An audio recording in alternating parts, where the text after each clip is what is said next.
Hello, మీ అందరికీ ఈ కార్యక్రమానికి స్వాగతం. ఆ, ఇప్పటికే మీ అందరికీ తెలిసిన విషయమే. ఫిబ్రవరి నెల 22 నాడు నిరుద్యోగుల నిరసన ర్యాలీ జరగబోతున్నది. ఈ నిరసన ర్యాలీని పెద్ద ఎత్తున విజయవంతం చేయాలని మీ అందరినీ కూడా నేను పేరు పేరున అభ్యర్థిస్తున్నా. ఖచ్చితంగా అందరూ పాల్గొనాలి. మనం ప్రభుత్వానికి స్పష్టంగా మన ఆకాంక్షలను తెలియజేయటమే ఈ యొక్క ర్యాలీ లక్ష్యం.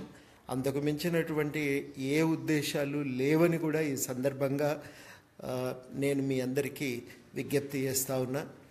ఎందుకంటే చాలా రకాల ప్రయత్నాలు చేసినాం. ఖాళీలు ఉన్నాయి కదా, ఉన్నప్పుడు నోటిఫికేషన్ ఎందుకు ఇవ్వరని కూడా అడిగినాం.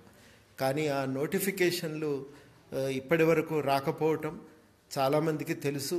హైదరాబాదులో ఉన్నటువంటి రకరకాలైనటువంటి కోచింగ్ సెంటర్లలో వేల రూపాయలతో చాలామంది వచ్చి మరి ఖర్చు పెట్టి అక్కడ కోచింగ్ తీసుకుంటున్నారు.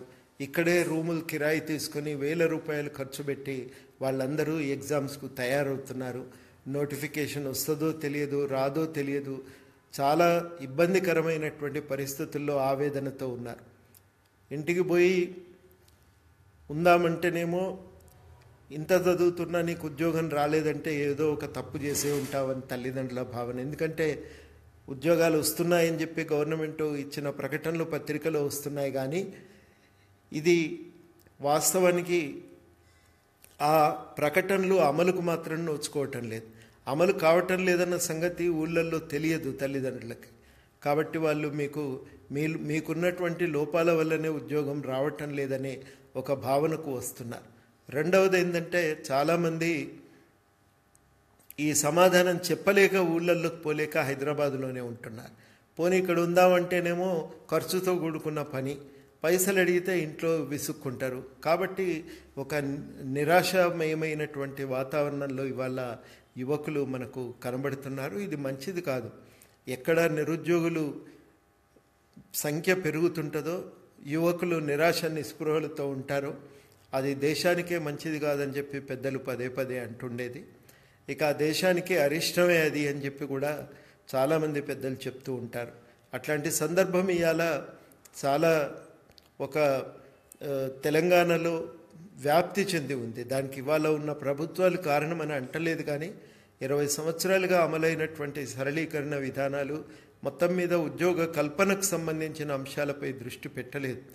ఆ ఉద్యోగ కల్పనను పట్టించుకోకపోవడంతోనే ఇవాళ నిరుద్యోగ సమస్య ఒక తీవ్రమైనటువంటి స్థాయిలో ఇవాళ చేరుకొని పోయింది. కాబట్టే మనమందరం కలిసి ఈ సమస్య పరిష్కారాన్ని వెతకవలసిన అవసరం ఉంది. ఈ బాధ్యత సమాజం మీద కూడా ఉంది. పిల్లలందరికీ బతుకుదెరువు దొరకాలి, అది చాలా ముఖ్యం. అప్పుడే దేశ నిర్మాణంలో క్రియాశీలకంగా యువతులు పాల్గొనగలుగుతారు. వాళ్ళందరికీ కూడా ఈ అవకాశం దక్కాలనే ఆలోచనతోనే మనము ఇవాళ ఈ ర్యాలీని నిర్వహించాలని నిర్ణయించినాం. ఇది జేఏసీ కార్యక్రమం అని మాత్రం అనుకోవద్దు.